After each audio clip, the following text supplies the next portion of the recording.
जय माता दी। अब हम पहुँच चुके हैं अपने 8वें दिन यानी अष्टमी पे ये अपने नवरात्रों के अंदर। अष्टमी बहुत शुभ दिन है, बहुत लोग अष्टमी के दिन कंजक यानी कहते हैं लड़कियों को जो हम खाना खिलाते हैं, कंजकें यानी छोटी लड़कियों को जो हम खाना खिलाते हैं, वो हम कहते हैं क अष्टमी पे भी खिलाते हैं। तो अगर हम विधि की बात बोलें तो विधि बहुत सीधी-सी होती है कि हम 8 देवियों को या 9 को कई लोग भी लड़कियों को, छोटी कन्याओं को खाना खिलाते हैं और एक लोखड़ा यानी एक लड़का भी हम बिठाते हैं खाना खिलाने के लिए। अब कई लोग कहते हैं लोखड़ा हनुमान जी का प्रतीक है, कई लोग कहते हैं भैरव देव का प्रतीक है, लेकिन वो एक प्रतीक के रूप में एक लड़के को भी बिठाया जाता है। अब इसी को आगे चलते हैं 8वें दिन हम पूजा करते हैं माँ महागौरी माता की। महागौरी माता बहुत एक कहते हैं महागौरी के अंदर अगर हम बोलें तो वो शुद्धता का प्रतीक है। और उनकी जब कथा की बात बोले तो इसमें थोड़ा-सा व्यंग भी है और थोड़ा-सा मज़ा भी है कि शिव जी इनसे पहले जब वो कालरात्रि माता बनी थी पार्वती माता, उनको काली-काली कह के चढ़ाते रहते थे, तो बहुत चिढ़ती थी क्योंकि काली हो चुकी थी। और उसकी वजह से उन्होंने तप करना शुरू किया और ब्रह्मा जी का उन्होंने नाम का जाप किया और ब्रह्मा जी भी आए और ब्रह्मा जी ने कहा देखिए हम आपको नहीं बदल सकते, आपका रंग नहीं बदल सकते, लेकिन हाँ, ये ज़रूर कह सकते हैं कि आप हिमालय में जाइए, वहाँ पे गंगा में स्नान कीजिए।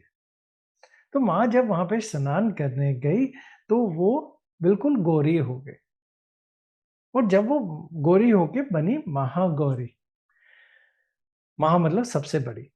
और जब वो बाहर आई तो उन्होंने देखा सभी देवता इंतज़ार कर रहे हैं और उनको पूजा कर रहे हैं और उनको इंतज़ार कर रहे हैं, तो उन्होंने पूछा आप किसके लिए इंतज़ार कर रहे हैं? किसकी पूजा कर रहे हैं? उन्होंने कहा आपकी पूजा कर रहे हैं क्योंकि शुंभ-निशुंभ को सिर्फ़ आप मार सकते हैं।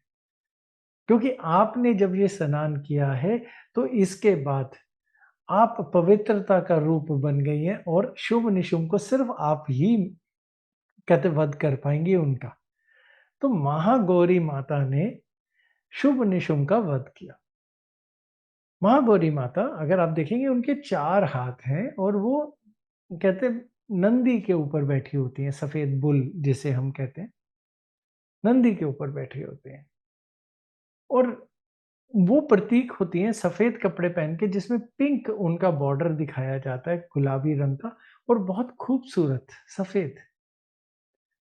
तो जब उन्होंने उनका वध कर दिया तो उनका नाम अंबिका भी रखा गया और उनका महासरस्वती के नाम से भी हम कई बार जानते हैं महागौरी माता को।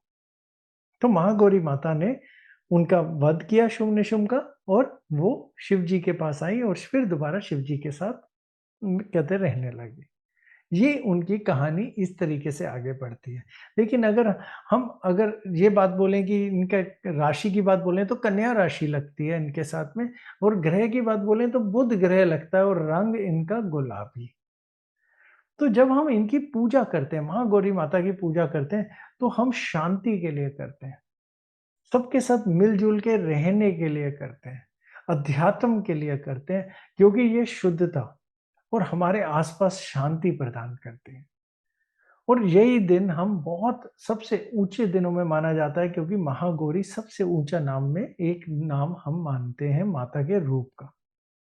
तो फिर दोबारा से मंत्र वही रहेगा, ओम ह्रीम दम दुर्गाए नमः। बस इसी मंत्र का 108 बार जाप, ध्यान लगाना है माता पे, व्रत रखना है ताकि हमारे शरीर को शक्ति प्रदान हो और जिनकी अष्टमी हो जाए तो यही दिन है उनका व्रत खत्म भी होता है। यानी जो कंजकें अष्टमी के दिन करें, उनका व्रत आज के दिन खत्म भी होता है। तो ये इसकी विधि है। आप सब पे कृपा बनी रहेगी, बस माता पे ध्यान लगा के इसी तरह माता की आपने जैसे पूरी चर्चा सुनी, वैसे ही माता की भक्ति में भी अपने आप को लीन करिए। जय माता दी।